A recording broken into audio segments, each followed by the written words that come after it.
Assalamualaikum warahmatullahi wabarakatuh. Oke, kembali lagi bersama saya Ahmad Faiz Robani dan Bro Ogo. Tentunya di channel kesayangan kalian, Ustadz Gaul Channel, ya guys ya. Oke, sebelum kita melanjutkan konten-konten kita, tentunya konten menarik dan bermanfaat, yang humble, kemudian tidak kaku ya guys ya. Kita bicara agama tapi dengan bahasa sederhana ya kan. Santai tapi serius. Iya. Jangan lupa apa? Di subscribe ya kan.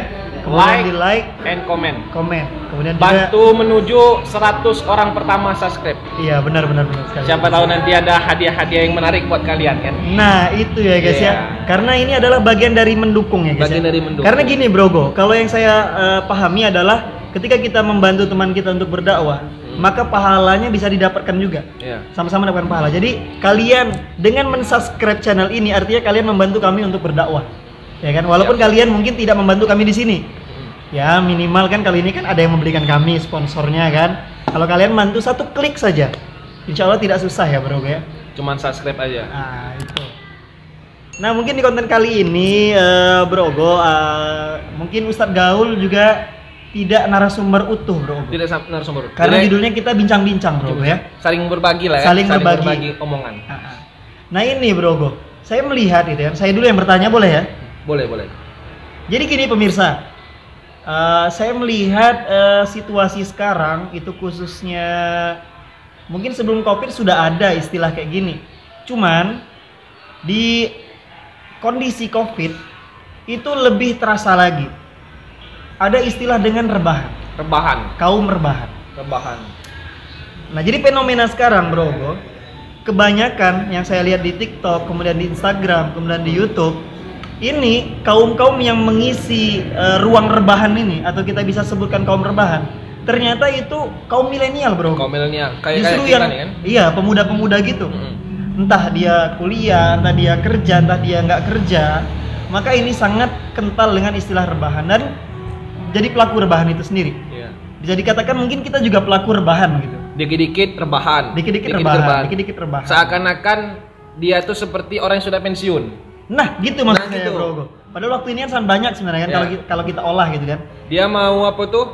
Mau menghasilkan sesuatu, ingin merubah, ingin menjadi perubahan tapi rebahan. Ingin rubah tapi rebah. Nah, gitu ya. Seakan-akan udah pensiun lah. Orang pensiun kan wajar rebahan kan? Wajar ya. Kerjanya udah selesai. Tapi ini baru milenial udah rebahan gitu. Salah lah gitu. Nah, gitu Bro. Jadi yang pertama mungkin pertanyaan saya Bro. Kaum rebahan itu mungkin kalau kita lihat dari sisi hadirnya istilah rebahan itu mungkin kalau Bro Ogo tahu gitu ya, itu kira-kira semenjak kapan itu Bro? Ataukah memang di COVID ini atau sebelum COVID gitu? Rebahan ya? Sebenarnya rebahan itu sebelum COVID itu juga ada, Tad. Sudah ada. Karena apa ya, mungkin dari didikan atau dari kebiasaan. Kaum rebahan itu semakin banyak aja sekarang, terutama anak-anak muda. Gimana kita mau membentuk suatu perubahan kalau kita nyajar rebahan? Nah, seperti itu kan. Gitu ya. Ulangi lagi quotes-nya. Mungkin bisa dijadikan referensi status WA kan. Gimana? Bagaimana kita ingin merubah membentuk perubahan tapi kita nyajar rebahan. Nah, gitu ya guys ya. Seakan-akan kaum rebahan yang milenial ini sudah tua, kayak orang sudah pensiun atau pinggangnya udah sakit kan, padahal dia masih normal tapi maunya rebahan seperti itu. Istilahnya ada bahasa kayak gini juga Bro. Jadi kalau udah melihat kasur gitu kan, itu udah nggak tahu waktu lagi. Jam 7 pagi tiba-tiba sadar jam 2 Bro. Nah, bisa tuh. Dan saya pun sering gitu. Ya itu maka inilah Bro, kayak rebahan kayak gini kan. Jadi memang hadirnya ternyata sebelum COVID pun sudah ada ya istilah-istilah kaum rebahan seperti ini ya. Yang lebih sayangnya lagi kaum rebahan ini itu tadi banyak anak-anak milenial. Banyak milenial yang maunya tuh instan seperti itu. Oh iya. Mau instan, sekali kejap ada. Itu kan tidak mungkin. Iya benar. Jadi nyambung Bro. Saya pernah lihat quotes kayak gini Bro ya. Pengen kaya tapi dia rebahan mulu Bro. Iya. Kalau ditanya cita-cita, saya ingin punya bisnis ini, saya ingin jadi ini, jadi itu. Tapi pas lihat realita dia nggak gerak sama sekali gitu. Atau mager lah, dia malas gerak keluar rumah aja enggak. Mager bahasa gaul sekarang ya. Iya. Mager lah. Lihat matahari itu bisa dikatakan jarang gitu. Padahal matahari itu kan bagus kesehatan kan, untuk kesehatan. Tapi waktu pagi dibuat untuk tidur gitu kan. Waktu malam dibuat untuk bangun. Itu kan kelelawar gitu ya. Nah, rebahan itu. Benar. Itulah sangat prihatinkan lah. Sangat prihatinkan. Nah, ini gimana ya, Tat? Makin banyak kaum rebahan ini. Tapi nggak tahu kalau ada manfaatnya. Coba dijelaskan, Tat. Apa aja manfaat rebahan ya? Biar apa tuh? Orang-orang rebahan nih jangan semakin rebahan seperti itu kan? Iya benar. Nah mungkin kalau dari sisi yang tampak ya bro ya, kalau dari sisi yang tampak oleh saya gitu ya, sebenarnya manfaatnya nggak ada bro. Nggak ada rebahan. Kalau rebahan itu, cobalah dia, ketika kan gini ya, saya percaya pada konsep Rasulullah karena saya ustadz kan ya bro ya, saya selalu menyandingkan ini dengan agama. Ya kan? Kalau mungkin kalian anti seperti itu ya guys ya, karena sejatinya pola hidup kita itu mengatur agama bro. Semuanya diatur oleh agama. Bahkan pola hidup yang tidak yang tidak dianggap atau yang sepele pun itu diatur oleh agama. Seperti masuk kamar mandi, hal-hal kecil bro. Yang dianggap sepele ya. Nah, makanya selalu saya mengaitkan dengan agama. Nah, saya pernah mendengar ayat-ayat Allah yang kira-kira artinya begini. Jadi jangan pernah menyia-nyiakan waktu gitu. Jangan pernah menjadikan waktu ini sia-sia. Karena adanya setiap yang kita lakukan di dunia ini itu nanti ada pertanggungjawabannya, bro. Ya kan? Nanti ditanyakan kita, lu ngapain aja lu di dunia gitu. Kalau lewat hadis Rasul itu ada beberapa pertanyaan. Misalnya kayak umurmu dulu dipakai untuk apa? Nah, ya kan? Betul. Kemudian harta kamu habiskan untuk apa? Kemudian persoalan waktu yang diberikan 24 jam ini untuk apa saja gitu. Sedangkan kalau kita lihat pola hidup Rasul ya kan, Rasulullah itu ternyata dalam hidupnya itu selalu bermanfaat bro. Anggap aja dari bangun tidur, Rasulullah bangun tidur mungkin jam 2 ya. Kalau dari hadis sahih dan kemudian dipaskan dengan realita kesehatan, itu manusia cukup istirahat dari jam 8 sampai jam 1 bro. Jam 8 sampai jam 1. Iya, jadi jam 2 itu orang-orang soleh atau para sahabat zaman Rasul sampai orang soleh sekarang, itu mereka jam 2 udah beraktivitas. Kalau zaman sekarang jam 2 masih masih bangun bro. Masih bangun. Memang beraktivitas, cuman masih bangun, belum tidur. Nah, jadi dari segi kesehatan pun kaum rebahan dengan pola hidup yang diajarkan Rasul itu udah salah bro. Nah, kemudian dia beraktivitas sampai sholat subuh, kemudian sholat subuh dia mengajar ngaji atau dia memberikan nasihat-nasihat atau ilmu agama, hadis-hadis. Kemudian pagi Rasulullah sholat duha, kemudian keliling kota Madinah untuk menyelesaikan semua urusan. Ya kan? Kadang dia menyelesaikan urusan perang, kadang dia menyelesaikan urusan sosial, kadang urusan bisnis, bahkan semua dia lakukan karena memang dia waktu itu pemimpin negara. Nah, ketika kita samakan dengan kaum rebahan ini, dari sisi ini tidak ada nilai, bro. Cuman ada satu sumber, ada satu hal yang menyebabkan kaum rebahan ini muncul. Adanya kaum rebahan ini. Adanya kaum rebahan. Yaitu internet. Betul. Nah, ini, bro. Apalagi orang berfokus pada ini sekarang ya, gadget. Benar. Ketika saya mendebati kaum rebahan, dia berkata seperti ini. Lah, saya rebahan kini saya bersosial kok. Saya chattingan dengan kawan saya. Ya kan? Dia tidak mau dianggap tidak bersosial karena memang dia chattingan.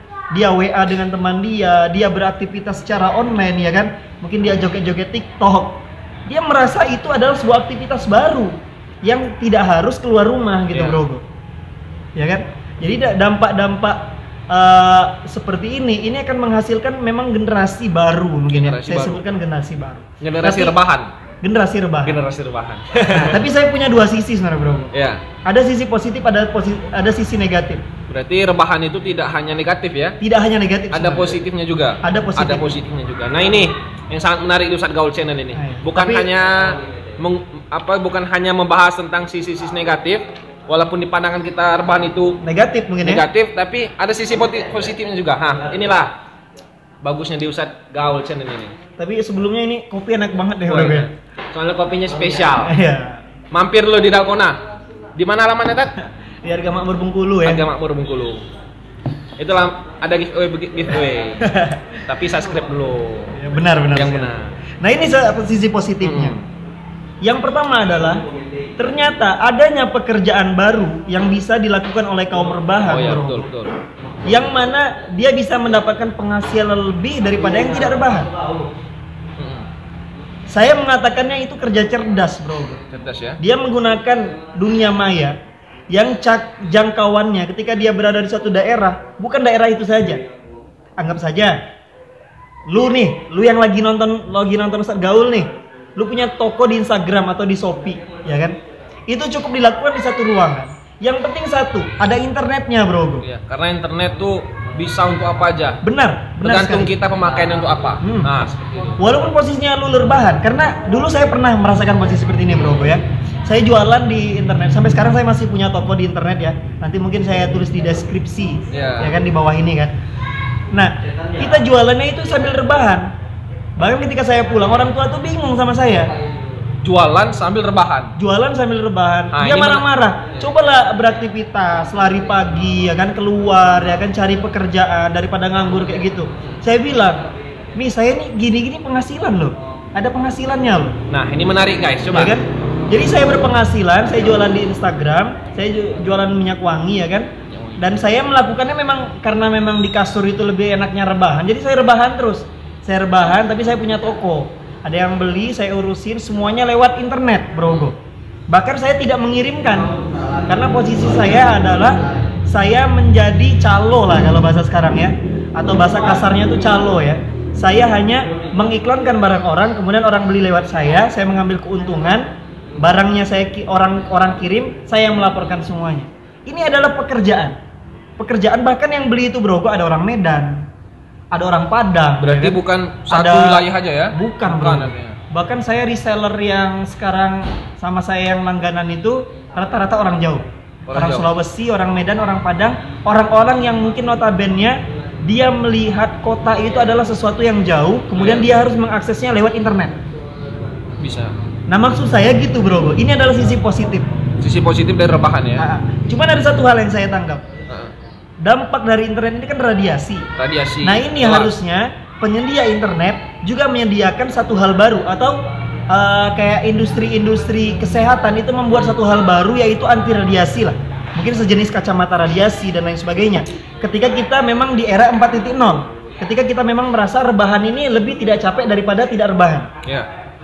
Nah, jadi seperti inilah yang saya lihat sisi-sisi positifnya. Kemudian di sisi lain, bro, ketika kita ingin mempelajari sesuatu di zaman rebahan ini, itu ternyata lebih mudah diakses, bro. Kalau dulu sebelum ada internet, ya kan, kita harus bersusah payah. Pagi mungkin kalau kita ingin mencari sesuatu atau belajar sesuatu, kita harus mendatanginya, karena tidak bisa di WA, belum ada WA. Kalau sekarang, bro, kita ingin mempelajari sesuatu, cukup tulis di Google, sambil tiduran pun bisa. Ada semua di Google. Ada semua di Google. Kita lebih mudah mempelajari sesuatu, asalkan dengan catatan satu syarat: adab kita terpenuhi. Ya. Kita tetap melakukan aktivitas yang mana di situ melatih adab. Yang saya katakan universitas kehidupan, bro. Universitas kehidupan. Karena ada pelajaran-pelajaran yang kita tidak bisa dapatkan di internet, tapi kita dapatkan di dunia langsung, atau secara tidak rebahan. Kita bersosial seperti ini kan. Ini kan ada pelajaran-pelajaran baru, ya kan? Atau tarbiyah zatiyah gitu kan, ibarat tarbiyah zatiyah. Nah, itu mungkin sisi positifnya. Kalau sisi negatifnya mungkin Brogo lah bisa jelaskan lah. Sisi negatif ya. Brogo, gitu. Sisi dari negatif rebahan ini menurut fenomena-fenomena yang saya temukan lah seperti itu kan. Sisi negatif dari rebahan, yaitu tadi yang saya bilang kan, kaum milenial ini yang seharusnya bekerja, yang seharusnya belajar, tapi banyaknya rebahan, tapi cita-citanya untuk merubah, perubahan kan, tapi itulah pengennya rebahan. Nah, itulah sisi negatifnya, karena adanya kemalasan seperti itu kan. Kemalasan, benar. Dan kemalasan rebahan itu menjadi kebiasaan. Maunya rebahan dan rebahan kan. Tapi dia bercita-cita ingin, misal saya ingin menjadi pembisnis, saya ingin menjadi mahasiswa yang IP-nya tinggi seperti itu, tugas selesai, clear seperti itu. Tapi kerjanya rebahan. Nah, itu kan sesuatu yang tidak masuk akal. Tidak ada timbal baliknya. Karena usaha itu kan tidak pernah mengkhianati hasil. Benar. Dan rebahan itu cuma sebatas rebahan, kecuali tadi yang dampak positifnya. Ada ketika dia bisa memanfaatkan rebahan yang baik, rebahan yang baik dengan mengakses internet, tapi dengan hal-hal yang baik seperti itu kan. Tapi kalau cuma rebahan, scroll IG, lihat WA, bolak-balik di situ. Bolak-balik bisa sampai 1 jam itu. Lebih kadang, Bro. Lebih 1 jam scroll IG. Mungkin patokannya itu baterai habis, Bro. Baterai habis baru sadar. Wih, udah 3 jam nih. Udah ke bawah IG, tarik lagi. Udah ke bawah, tarik lagi, lihat status orang. Lihat yang ngechat nggak ada, seperti itu kan. Itu kan apa tuh? Sia-sia lah. Sia-sia. Padahal waktu yang disediakan itu banyak. Waktu itu kan ibarat emas seperti itu. Iya. Dan waktu yang kemarin-kemarin itu kan tidak akan bisa dibalikan lagi. Tidak akan kembali. Belum tentu besok waktu kita ada seperti itu kan. Benar sekali. Iya. Memang saya percaya itu, Bro. Belum tentu kita besok hidup. Iya.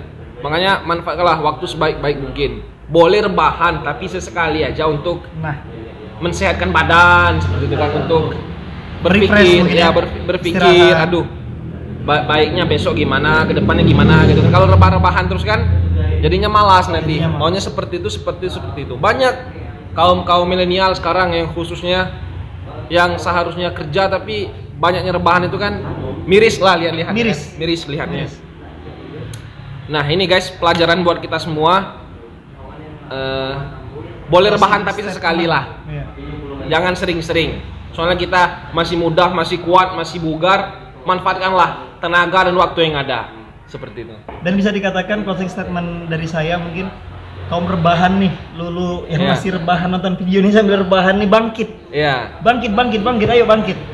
Sudah rebahan nggak subscribe, woi parah itu kan. Masa saya rebahan terus nonton video terus nggak subscribe channel Ustadz Gaul ya rebahan kan? Sambil subscribe, itu ada manfaatnya. Ada manfaat, tapi jangan lupa kemudian bangkit, Bro ya. Bangkit. Kalau mau memang tadi bisnis online, manfaatkan. Karena nggak cukup dengan rebahan juga kan, Bro. Maksudnya harus mempelajari. Harus benar-benar cari orang yang memang paham di bidang itu gitu kan. Benar sekali, Bro. Manfaatnya tadi ada untuk bisnis karena internet sudah mengakses seperti itu kan. Jangkauan luas seperti itu kan. Tapi kalau kalian tidak ada kerjanya ya rebahan-rebahan aja seperti itu kan. Wah, itu parah banget. Parah itu. Saya takutnya nanti dari sosial rendah, dia nggak ada bernilai di mata masyarakat, kemudian dari kesehatan hancur gitu ya, karena olahraga jarang gitu kan. Dan misalnya di akhir nanti ketika misal teman udah sukses kan, kita masih rebah-rebahan aja kan. Dan kita berpikir di jarak ke belakang, aduh ini 1-2 tahun ke belakang saya ngapain kan. Di situ nyesalnya ketika kaum rebahan ini mulai sadar. Dan situlah bangkit dan masih ada waktunya. Mumpung masih ada waktu seperti itu. Masih ada waktu. Sebelum kita tutup, Soekarno pernah mengatakan, beri aku 10 pemuda, maka akan aku angkat gunung Semeru dari akarnya. Benar nggak sih? Benar nggak sih? Beri aku 10 pemuda. Terus? Maka akan coba pemirsa komen dulu di bawah. Kok lupa ya guys? Iya gimana? Ini kayaknya terlalu banyak rebahan. Kayak terlalu banyak rebahan juga ini. Ya, mungkin kita lanjut di konten berikutnya ya. Mungkin itu hiburan tadi biar kalian mikir, biar kalian ngisi tadi apa tadi kata Soekarno tadi ya guys ya. Jangan lupa komen-komen di bawah apa yang belum tersampaikan tentang rebahan-rebahan. Dan subscribe ya. Subscribe, like, komen. Aku lo qauli hadza, astagfirullahalazim. Assalamualaikum warahmatullahi wabarakatuh.